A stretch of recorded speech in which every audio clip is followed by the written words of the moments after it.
Her father has always been a little socially awkward, and she just thought it was because he didn't do well with people. She said that her dad was being real secretive about the garage, and he didn't really want her or her mom in the backyard. It was almost like it was only his, but she thought the whole purpose for a backyard was to entertain. So her father travels for work, and her mother told her, okay, when your father goes out of town, you can have you a few friends over, have your little party in the backyard. That's fine. She's 17 years old. Her mother gave her the okay. So she said that it took her a minute to realize the girl standing in the corner, but her friend realized the entire time, like, did you invite her? Do we even know her? She said that the girl appeared to be really dirty. She didn't speak to anyone. She never touched any food, never touched anything to drink. She just stood there the entire party. So she said fast forward, it was time to clean up. Everybody had gone home. Her mom came out to help her clean up the backyard, and it was time for her to go in the house and get ready for bed.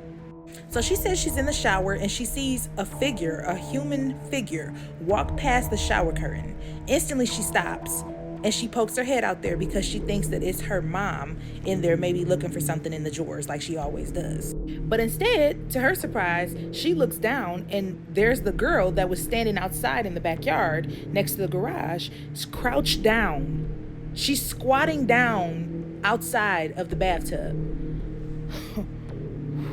So she screams for her mom. Her mom comes in there, and then the girl is no longer in there. So, of course, she feels like she has to play it off and was like, oh, sorry, I thought I saw something. But she said deep down she felt really crazy, so she never mentioned it to her mom.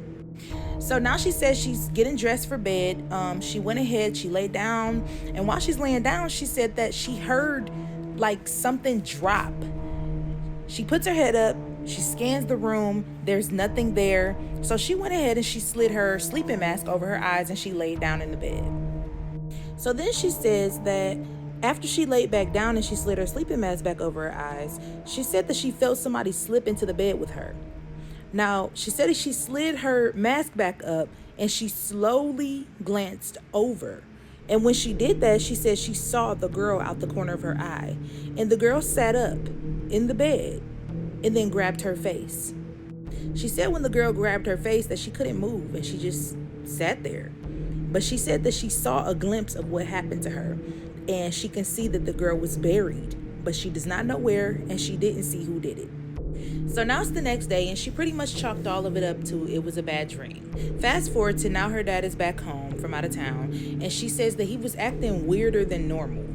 She says that she watched him from her window and he was in the garage for a really long time, but she said that he was due to go out of town again in like another week or so. So she was more than excited to snoop around in there to see what the heck was going on. So fast forward to the dad is out of town again. It's a week later. She goes out to the garage, and when she goes out to the garage, she said that she wasn't able to pick the lock, but she was able to bust the glass, and she went ahead and crawled through. Girl, you weren't worried that your dad was going to ask who bust my glass? Like, what the hell? She said just F it, huh? All right. So then she said she was able to get in the garage, and when she got in there, she said it was a lot of things like that a normal businessman wouldn't have. Like, why do you have a lot of shovels? She said that he had a lot of chemicals in there, just things that someone in his business wouldn't have. So fast forward to now, she says she's inside the house and the girl shows up again. But this time she said that she tried not to be too scared. She said she just sat there to see what the girl did. Now she said this time around, the girl tried to spell something out to her, but she still didn't understand because the girl wouldn't speak to her. So she said that the girl drew on her wall, help, and backyard. Now, she said that she was trying to put two and two together, but she said that she knew she couldn't talk to anybody about this except for one person, and that's her brother who's away at college, and he would be due to come home anytime. So fast forward to the brother's home now, and she went ahead and told him what she had been experiencing, and he pretty much just was like, okay, I don't believe it, but if you feel that strongly about it, I'll help you. So she went ahead and she told him like, okay, I really want to dig in the backyard.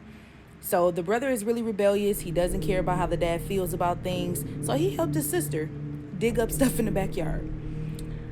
Oh boy. So she says that when they were digging, they pretty much didn't find any bones and no body, but they found clothes. She says that they have a pretty large backyard, so she already knew that they probably weren't going to find it immediately if there was a body back there. But she said that she couldn't believe that she actually thought her dad killed someone and buried them in the backyard. But she said that's the only reasonable explanation. Fast forward to, since they can't find a body, they pretty much give up and they're just like, we're not going to dig up this entire backyard. But she says that when she got back in the house, after she got cleaned up and relaxed, she said that she saw the girl again and she asked the girl, are you in our backyard? And the girl shook her head yes. The girl can't speak. So she says she doesn't know whether she should call the police or not because she's not all the way sure if her dad did something to this girl, but she says she feels like the girl really is buried in her backyard. I would call the police. I don't care if it is my daddy. That's just me though.